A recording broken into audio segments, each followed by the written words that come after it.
Bonjour et bienvenue à toutes et à tous. Nous traitons dans cette capsule la régression logistique. La régression logistique est utile pour l'évaluation du modèle de régression lorsque la variable dépendante est dichotomique. Pour les variables indépendantes, elles peuvent être continues ou catégorielles.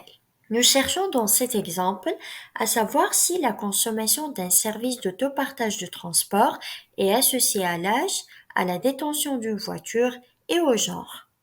Mais avant de commencer, il faut transformer la variable catégorielle genre en une variable binaire parce qu'une variable catégorielle ayant plusieurs niveaux peut compliquer le modèle.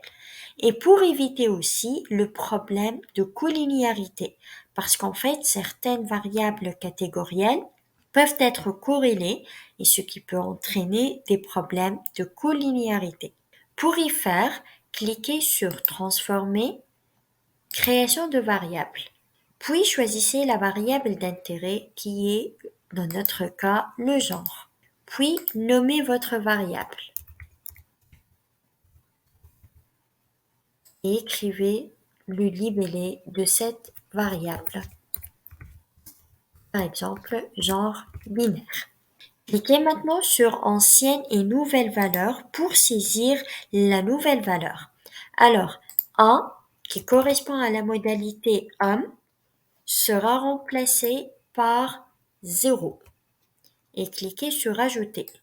Puis la valeur 2, qui correspond à la modalité femme, sera remplacée par 1 et cliquez sur Ajouter.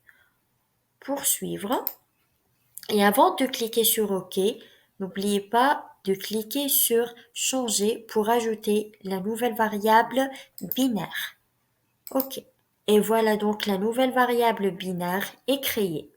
Passons maintenant à l'application de la régression logistique. Cliquez sur Analyse, Régression et Logistique binaire. Insérez la variable dépendante qui est la consommation d'un service d'autopartage de transport dans la première boîte et insérez dans la deuxième les variables indépendantes qui sont l'âge, la détention d'une voiture et le genre binaire. Dans la rubrique Options, sélectionnez Intervalle de confiance, puis cliquez sur Poursuivre et OK. Le premier tableau présente le nombre des observations valides et manquantes. Le tableau intitulé Codage de variables dépendantes indique que ces valeurs sont utilisées pour les variables prédictives. D'ailleurs, elles sont les mêmes qui ont été utilisées pour le codage. Donc 0 se réfère aux personnes qui ont utilisé un service d'autopartage de transport et 1 pour les personnes qui ne l'ont pas utilisé. Nous remarquons par la suite que nous avons deux blocs. Premièrement, bloc 0 ou encore bloc de début qui présente les résultats du modèle qui n'inclut que la composante. Deuxièmement, le bloc 1 présente les résultats du modèle qui inclut un ou plusieurs prédicteurs. Commençons par le bloc 0. Le tableau de classification présente le nombre de personnes qui ont utilisé le service d'autopartage de transport qui est égal à 501 et les personnes qui ne l'ont pas utilisé qui est égal à 97 personnes. Ce tableau montre aussi que la prédiction permet de classifier 83,8% des répondants. Autrement dit, la précision de classification est égale à 83,8%. Le tableau suivant présente la constante B qui est égale à moins 1,642. Nous remarquons par la suite que les scores associés à l'âge et à la détention d'une voiture est significatif à P inférieur à 0,05, tandis que le score associé au genre n'est pas significatif puisque P égale à 0,420 qui est supérieur à 0,05.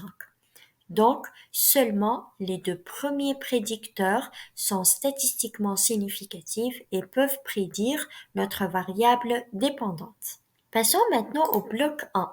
D'après ce tableau, le modèle est significatif puisque Q2 égale à 22,389 et la significativité égale à 0,000 qui est inférieur à 0,05. En ce qui concerne la qualité d'ajustement du modèle, nous pouvons affirmer que le modèle s'ajuste bien aux données puisque la valeur de l'indice log de vraisemblance est élevée. En fait, cet indice permet de comparer différents modèles et choisir celui qui offre le meilleur ajustement aux données. Nous avons aussi l'indice R2 de Cox et Snell qui mesure la proportion de la variance totale de la variable dépendante qui est expliquée par les variables indépendantes. Cet indice est égal à 0,037 qui est proche de 0. Donc le modèle n'explique qu'une petite partie de la variance de la variable dépendante qui est la consommation d'un service d'autopartage de transport. Le dernier indice, R2 de Nagold-Kerck, est une variante plus complète de l'indice R2 de Cox et Snell. En fait, c'est la version améliorée de l'indice R2 de Cox et Snell. La différence, c'est que l'indice R2 de Nagold-Kerck prend en considération la probabilité prédite pour chaque observation. Cet indice est égal à 0,063 et cette valeur est comprise entre 0 et 1 mais plutôt proche de 0. Cela signifie que le modèle est peu performant. Puis le tableau de classification indique que le modèle composé des variables traitées prédit 83,6% de la variable dépendante qui est la consommation d'un service d'autopartage de transport. Finalement, le dernier tableau présente les paramètres estimés de la régression logistique. Les seules variables significatives sont l'âge et la détention d'une voiture à P inférieur à 0,05. Donc, ces deux variables influencent significativement la consommation d'un service d'autopartage de transport. Alors que pour le genre, P égale à 0,855, qui est supérieur à 0,05. Donc, le genre ne prédit pas la consommation d'un service d'autopartage de transport. Nous avons terminé pour cette capsule. Merci de votre attention.